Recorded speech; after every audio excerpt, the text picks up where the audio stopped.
disparaître. Et c'est ça qu'on va suivre.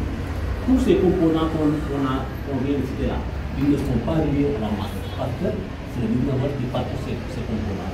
Donc ils ne sont pas reliés à la masse.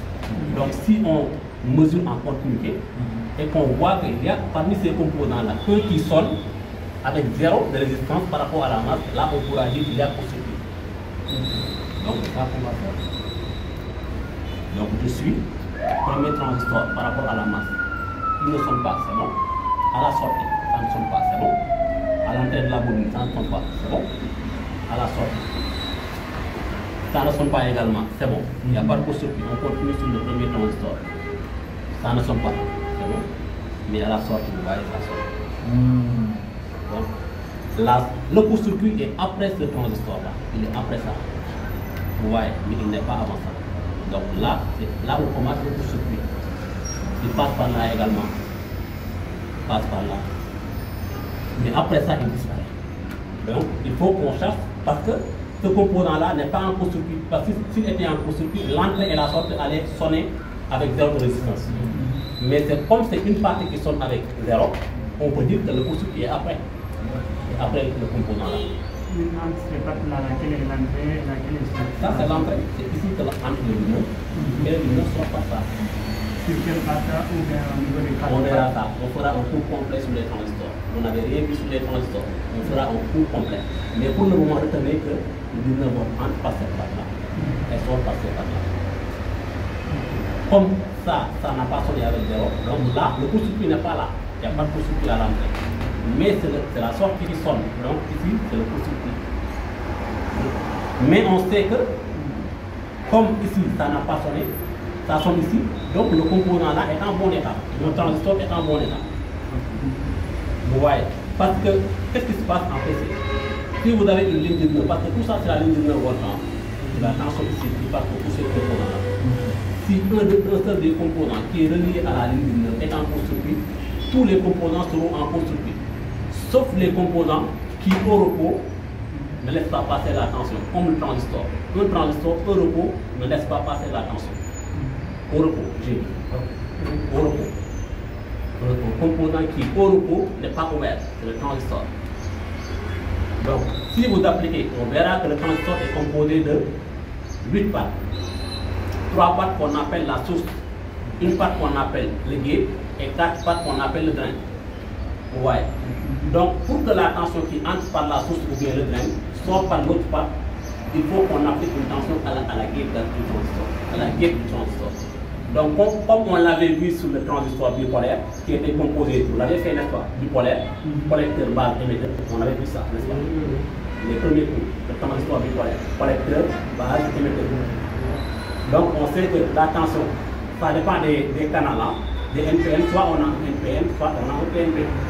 Donc, si la tension entre par le collecteur et doit sortir par l'émetteur, il faut que vous appliquiez un courant à la base.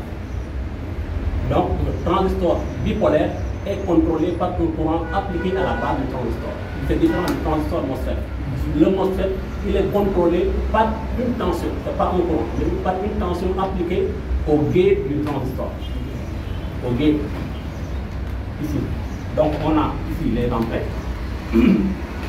Donc, on peut dire que là, la tension entre par les 4 pattes qui sont reliées entre eux, qui représentent le drain, elle sort par les autres pattes.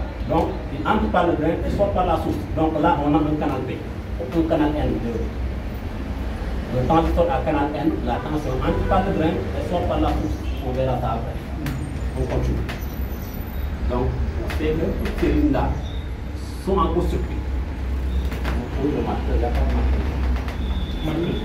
Voilà. C'est pas là. Donc, ce qu'on va voir, là, il faut que je vous montre un peu quelque chose avant.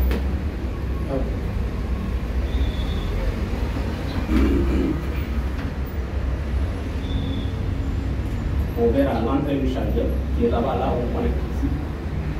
L'entrée du chargeur. Premier transistor. Deuxième transistor.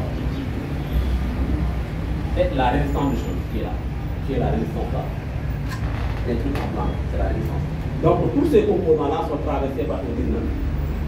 19 ici, il continue, ça reste les deux et vient sur passer résistance. Mais après la résistance, qu'est-ce qui vient?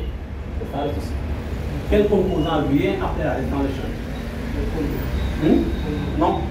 Vous voyez que là, ça disparaît. Je dis que la tension disparaît là. Elle disparaît. Mais elle va où? Sur la carte mètre. C'est ça qu'on va voir. Où est-ce qu'elle va? Donc, elle va faire comme ça. Après la résistance de change, la tension fait comme ça. Sur la carte mètre. Elle va où? Parce que le 19 volts doit alimenter le CPU, la carte graphique et les rames de l'appareil. Mais tous ces composants-là n'ont pas besoin de 19 pour fonctionner. Ils ont besoin d'une tension inférieure, d'une tension basse, 1 volt, 2 volts, vous voyez. Donc il faut qu'il y ait quelque chose qui doit abaisser la tension. Donc c'est un lot de circuit intégré avec 2 transistors, ou bien 2 transistors et une bobine.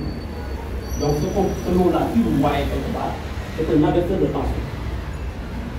Vous voyez, il abaisse la tension. Donc au niveau du CPU, on a cette configuration-là. Au niveau de la RAM, on a cette configuration-là. Et au niveau du GPU, on a toujours ça. Pour abaisser la tension. Parce que ces composants-là n'ont pas besoin de 19 volts. Ils ont besoin de 1 volt.